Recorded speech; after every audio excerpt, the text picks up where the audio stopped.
A vos conmigo, quiero tu voz sin miedo a discutir, sin miedo a criticar. Muy, pero muy buenas tardes, muy buenas e invernales tardes. Ya empezó el invierno. Creíamos que no iba a llegar nunca y ahora nos quejamos y decimos, ¿cuándo va a llegar la primavera? Que no se aguanta el frío. Bueno, para poder aguantar el frío, yo los invito a compartir conmigo la charla que voy a tener hoy. Para mí es como un adelantado. Él contó las cosas que sucedieron después. Él hizo comentarios, lo que pasa es que él es político, escritor, historiador, abogado, pero además ve más allá. Mi admiración por él creció cuando hubo un gran debate con el tema de aerolíneas argentinas. Pero bueno, muchos se deben haber olvidado. Él aconsejó que Aerolíneas Argentinas no debería estar en nuestras manos, que funcionaría mucho mejor. Y todos se opusieron. Los mismos que después dijeron, bueno, historia vieja, pero no importa, se lo voy a hacer recordar para que él diga por qué las cosas no sucedieron, cuáles fueron los intereses. Acaba de escribir un libro interesantísimo, buenísimo, que uno piensa, no, porque los libros de Terráneo tienen política, son elementos de historia. No, este es casi una novela, con la diferencia de que esta novela fue una novela real. Quizás la mujer secreta que tuvo el general don José de San Martín. Estoy hablando de Josefa. Es un libro que salió hace muy poquito, que recomiendo y que no se entere él, pero le voy a preguntar si podemos contar con un libro para sortear entre ustedes. Pero eso vamos a intentar hacerlo después. Hoy voy a hablar con él, no sé, del pacto, de China, de la triangulación con Venezuela, de Zaffaroni, de tantas cosas. ¿Vamos a una tanda? Ah, ¿usted quiere saber si tenemos sorteos? Del libro no le puedo decir nada hasta que no le pregunte a él, pero sí tenemos entradas para ir a ver La Guerra de los Sexos, Presidente Doble Riesgo, Inside Jack, Las de Barranco, Sueños de una Noche de Verano, Yacarazo, ADN Algo de Nosotros, La Pipe Toi, que es para chicos de 13 años en adelante. Ellos dicen la edad del pavo, yo no diría que es la edad del pavo. Tenemos para Madre Nuestra que estás en la tierra y para Merelo por carreras. Y Tierra del Fuego, además. O sea que ustedes lo único que tienen que hacer es llamar al 4826-4248, deja su nombre, su número de teléfono y entrará en el sorteo. Si gana, lo llamamos. Gracias por estar ahí, vamos a una tanda y ya me voy con Rodolfo Terráneo. Está un poquito resfriado, disimulen. Sin miedo a discutir, sin miedo a criticar, sin miedo a disentir, sin miedo por vivir, sin miedo por morir, sin miedo por tratar, sin miedo. Te quiero así conmigo, sin miedo ya de amar. Hay algo que con los años me quedó claro. Para llegar lejos necesitas la tranquilidad de tener todo asegurado y yo activo esa tranquilidad con Provincia Seguros. Hacé como Marcelo y confía en Provincia Seguros. Provincia Seguros, una empresa del Grupo Provincia. Gobernación Daniel Scioli. Colinas del Tiempo, Cementerio Parque Judío. Un espacio de belleza natural, de amor y respeto por nuestros seres queridos y nuestras tradiciones. En zona norte, sobre Panamericana, a solo 15 minutos de la General Paz. Puede comunicarse al 4775-5590 y un equipo de profesionales se pondrá al servicio de su tranquilidad. Colinas del Tiempo, Cementerio Parque Judío. ExxonMobil, líder en tecnología para la operación segura y eficiente de recursos no convencionales de gas y petróleo, está contribuyendo con el progreso del país desde sus operaciones en la provincia de Neuquén. En un mundo donde todo puede pasar, contá con el respaldo de la mejor compañía, Seguros Orbis. Asegura hoy lo que más querés llamando al 0810-666-7247 o ingresando a www.orbisseguros.com.ar. Estás seguro, estás tranquilo. Crecer es brindar oportunidades. Crecer es motivar el desarrollo de la gente. Crecer es promover la cultura y el deporte. Queremos seguir creciendo junto a vos. Banco Ciudad. Te quiere ver crecer. 0822 20400. bancociudad.com.ar.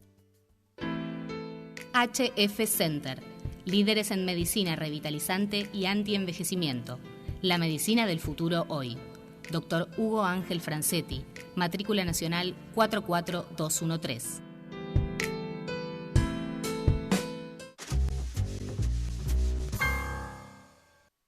Te quiero a vos conmigo, quiero tu voz. Bueno, Rodolfo, es un placer tenerte acá. Y además A te mí. quiero contar que Josefa me encantó. Es una novela. Bueno. Bueno, Hay no hay algo de nada que ficción. sea ficción, no. Eso te iba a preguntar. Digamos, puede ser que el relato tenga una pretensión literaria, pero todos los datos son resultado de una investigación. No hay nada, por ejemplo, si hay una laguna, no la lleno con una invención, sino que la dejo. Remedios nunca se enteró de la existencia de Josefa. Sí, No, como relación. Sí.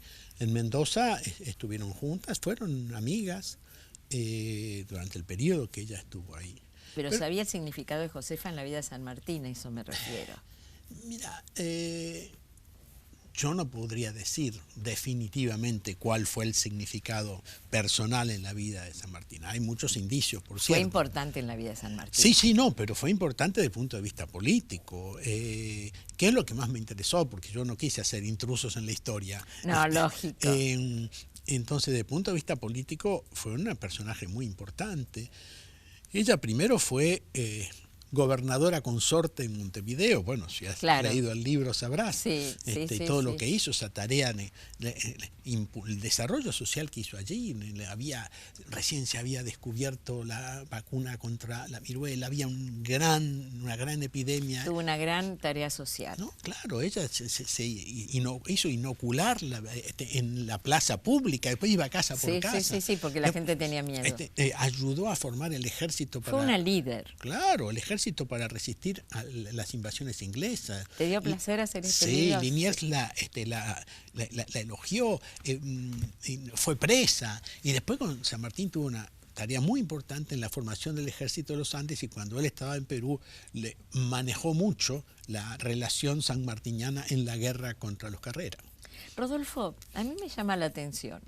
Cuando fue el tema del pacto con Irán, a mí me llegó un mail de una columna tuya, que no sé dónde había aparecido, del año 2011, donde vos ya hablabas de que había un pacto entre Chávez y Néstor Kirchner, que Chávez le había pedido a Néstor Kirchner que diera material nuclear a Irán, porque él era muy amigo de Ahmadinejad. Y que eso iba a ser una triangulación y iba a salir por Venezuela el material, por cartera diplomática, y el dinero iba a llegar a Argentina también desde Venezuela. Yo asocié esto con los $800.000 de Antonini Wilson, que vinieron de Venezuela, que no sé de dónde salieron ni para quién eran. Y después aparece el pacto y aparece la denuncia de Nisman y el asesinato de Nisman. Y yo digo asesinato y me hago cargo. Bueno, primero eso no fue un gran descubrimiento mío. En el año 2011, no sé por qué aquí no tuvo repercusión, la presidenta de la Comisión de Relaciones Exteriores de la Cámara de Representantes en los Estados Unidos, junto con otros representantes, se dirigió a la secretaria de Estado, Hillary Clinton, diciéndole que ellos tenían información de que existía este intento, que Irán estaba tratando de que a través de Venezuela se hiciera una gestión con Argentina para que la Argentina proveyera tecnología nuclear y probablemente uranio. Que Argentina no puede vender. No, y que ellos no podían, por el bloqueo, comprar. Eso era perforar el bloqueo, por eso era una negociación secreta, pero había tenido informes el Congreso de los Estados Unidos. Y ahí hay un think tank norteamericano que se llama Gladstone, fue más allá y publicó todo un estudio en el cual, un informe en el cual decía que ese acuerdo iba a incluir, liberar a los iraníes de la carga que tenían por la acusación respecto de AMIA. De modo que, bueno, eso podría ser una información que tenían, una versión, pero cuando, después de 2 años... Eso fue en el 2011. Sí, claro. Pero cuando se confirma, porque realmente hay un pacto, el pacto incluye lo de AMIA, es un pacto inexplicable, la idea de que la Argentina acusa... No pasemos por alto que Pepe Eliashev lo publica en el 2013. Así es. Entonces no es una cosa secreta. Claro, no todo el mundo lee los diarios norteamericanos, claro. Pero vos eso lo publicaste en un diario argentino. Sí, claro. Y la vez pasada que yo comenté esto en el programa Intratables, y estaba justo Miguel Ángel Toma, y me dice, sí, porque yo dije, yo no lo chequeé esto con Terráneo, yo lo recibí desde Israel en un mail, y Miguel Ángel Toma me dice, no, es correcto, dice, porque yo, después de lo que escribió Terráneo, yo también hice una columna, creo que un año después, dice en el diario Clarín, donde también estoy denunciando esto, y él estuvo en la CIDE. Entonces, yo no entiendo por qué no hemos reaccionado a tiempo. Yo tampoco. Confieso que tampoco entiendo muy bien el pacto. Porque el pacto viene de antes. Fíjate vos, la bomba se pone en el año 1994. En esa época, Moshe Rabani estaba, no me acuerdo cuál era el cargo, creo que era, no sé si director de cultura, no me acuerdo, era diplomático de Irán en la Argentina. Se apuntó a Moshe Rabani, en aquel momento se sacaron fotos que estaba viendo camionetas, ¿te acordás? Que hubo toda una historia. Yo recibo una denuncia, que no la uso periodísticamente, sino que se la paso a Galeano, se la paso a Mullen y Barbaquia, sobre este tema. Y 8 meses antes de que lo maten a Nisman, le acerco todo que estaba documentado, porque se había hecho una investigación, yo le había pedido a gente de la policía de la provincia que investigaran si era verdad la denuncia que yo había recibido, los puse en contacto con el denunciante. Bueno, todo esto lo tenían, y el departamento que yo denuncié, que era un departamento de la calle Tapiales, donde estarían los que pusieron la bomba, que luego desaparecieron, era de Moshe Rabani. Entonces, ¿qué más necesitamos para saber quién mató a Nisman? Pero con independencia de esto último, a mí me sorprende y todavía no tengo explicación, porque el pacto concede, y si además entendemos que había una cláusula secreta respecto a la provisión de tecnología nuclear y uranio, concede 2 cosas de un valor extraordinario. En el momento que todo Occidente está bloqueando a Irán para que Irán no reciba absolutamente nada que pueda... Para que no tenga la bomba atómica. Claro, en ese momento perforar eso tiene un valor extraordinario. Era enfrentarse con el mundo. Sí, no, pero... Y entrar en una posición bélica. Claro, pero suponiendo que el mundo no se enterara, para Irán la perforación de ese cerco era una cosa extremadamente valiosa. Y por otro lado, eximirlos de responsabilidad por el caso AMIA, levantar las alertas rojas, era también extraordinariamente... ¿Cuál era la contrapartida? ¿Qué era lo que recibía Argentina? La valija de Wilson, eso... Sería una de las valijas. No, pero aún así...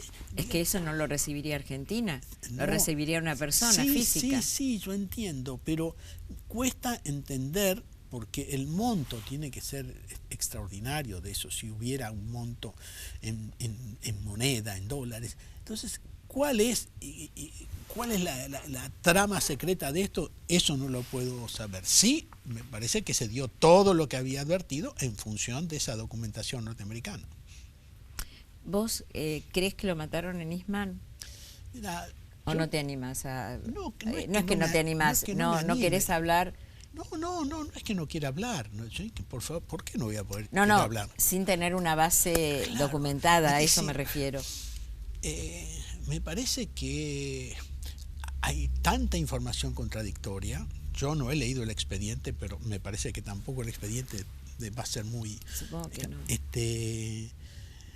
Y decir, qué sé yo, es un acto de fe. Yo digo, no, fue suicidio, fue homicidio.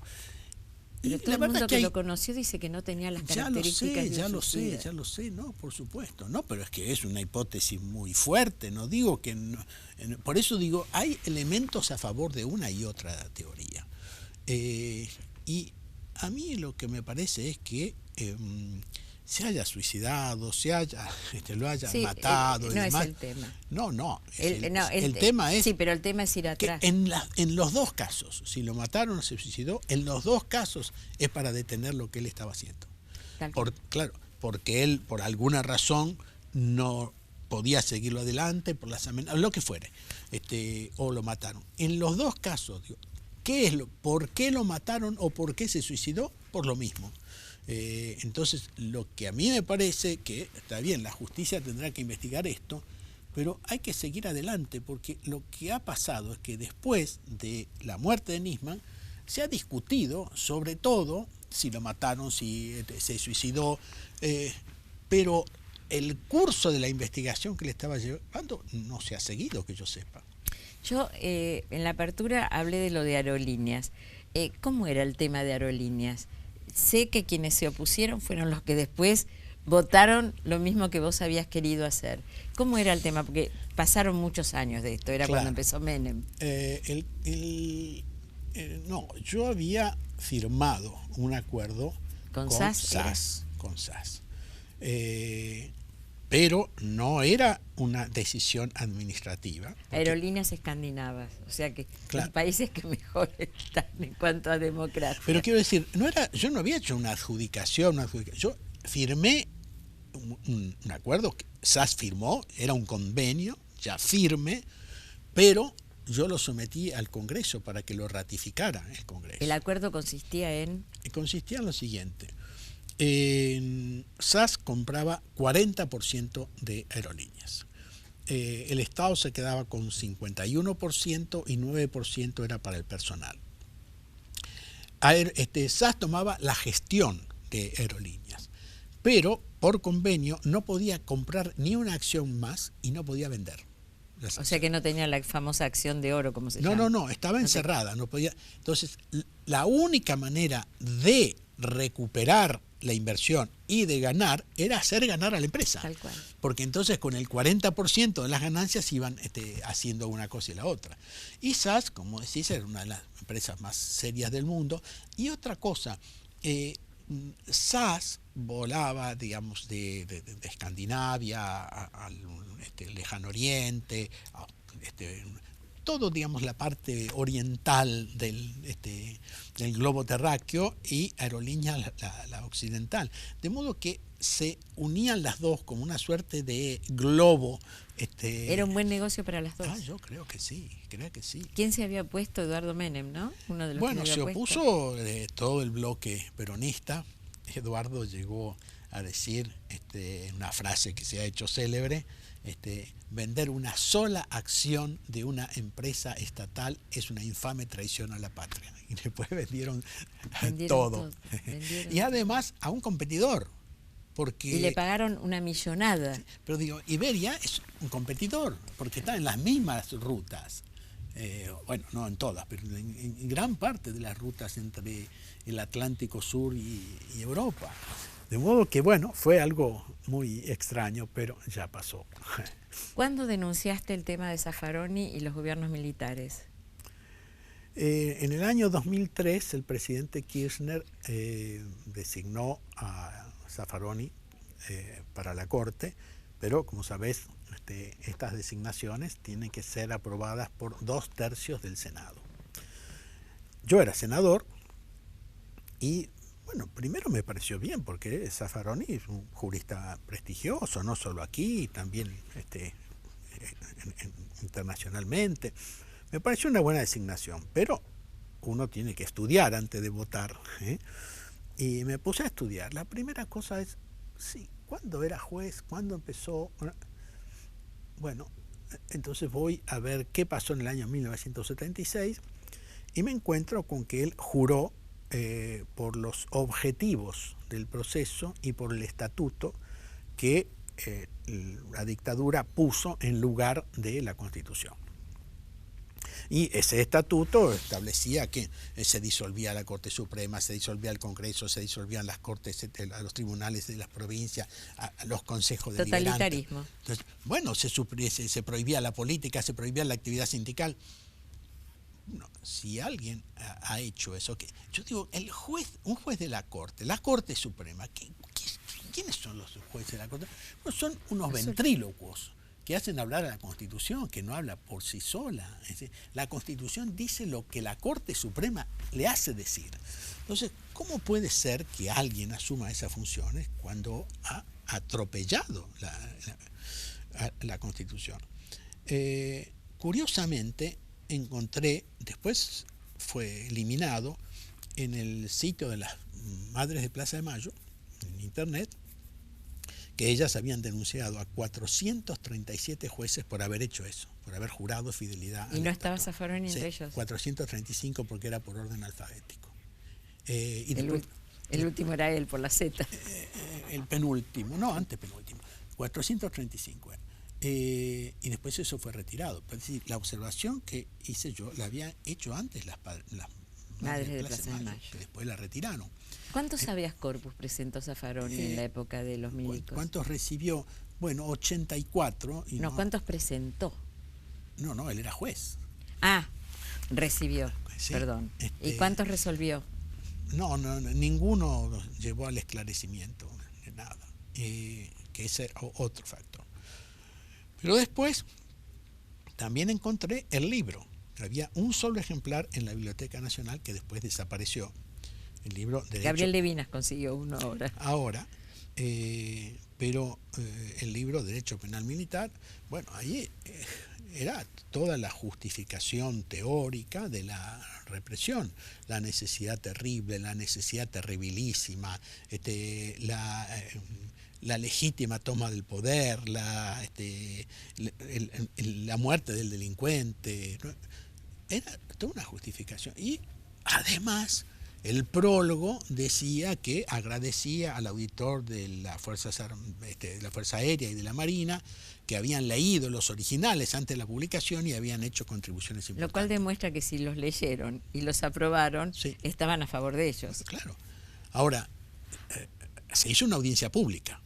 En esa audiencia pública yo le pregunté a Zaffaroni por qué había jurado por el estatuto y incomprensiblemente me contestó: yo juré por la Constitución de 1853, por el Estatuto de Onganía, por la reforma de la NUCE, por la Constitución de 1994. Mi abuelita diría quiso quedar bien con Dios y con el diablo. No, quiso quedar mal, en el sentido de que, bueno, ¿a dónde? ¿Qué constitución? Yo apruebo cualquier constitución. Bueno, o sea, a eso voy, por eso quiso quedar bien con todo el mundo. Con los gobiernos de cada uno. Claro. ¿Entendés? Si no podés. Sí, pero supongamos que eso fue el caso, y probablemente fue el caso, exhibirlo en una audiencia cuando se lo está postulando para la Corte Suprema era muy raro. Y después le pregunté por el libro. Y me dijo que sí, que lo había, y por la dedicatoria. Y me dijo que él lo había dedicado a estos señores en tanto auditores y no en tanto miembros de él.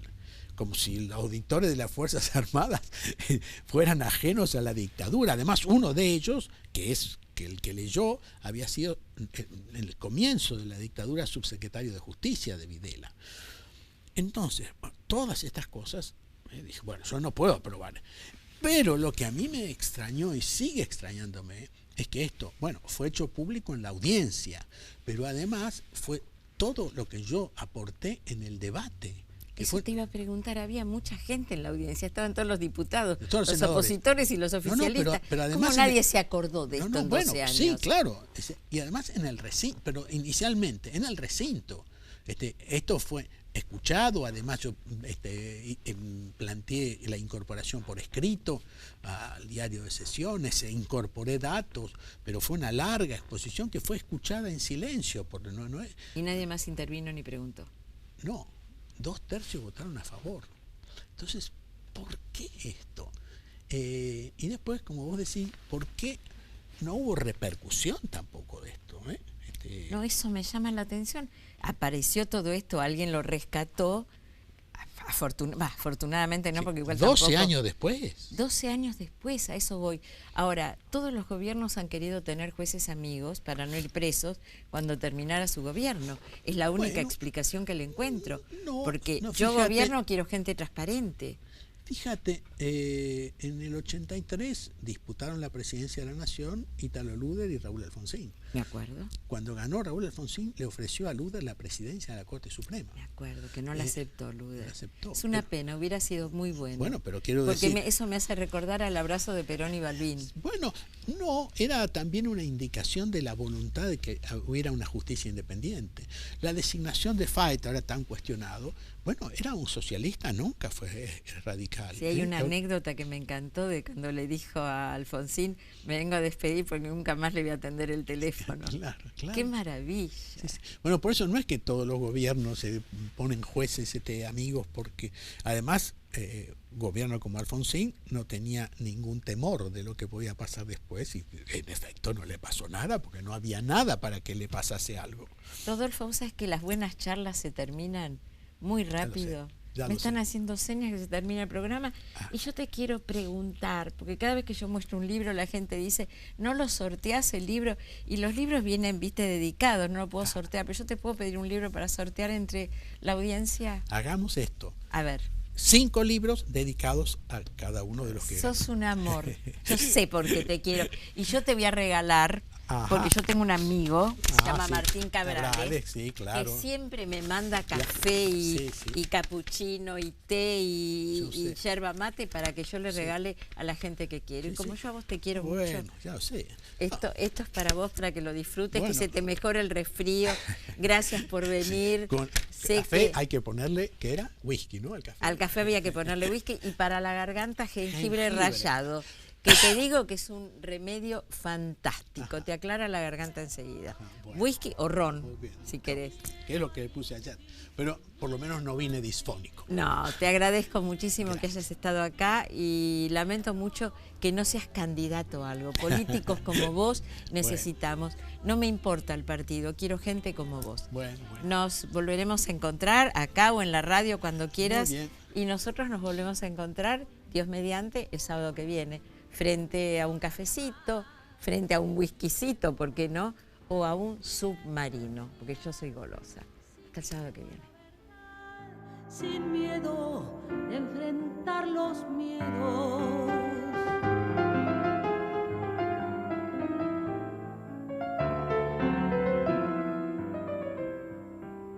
Sentate junto a mí, que somos uno. Tu miedo es como el mío.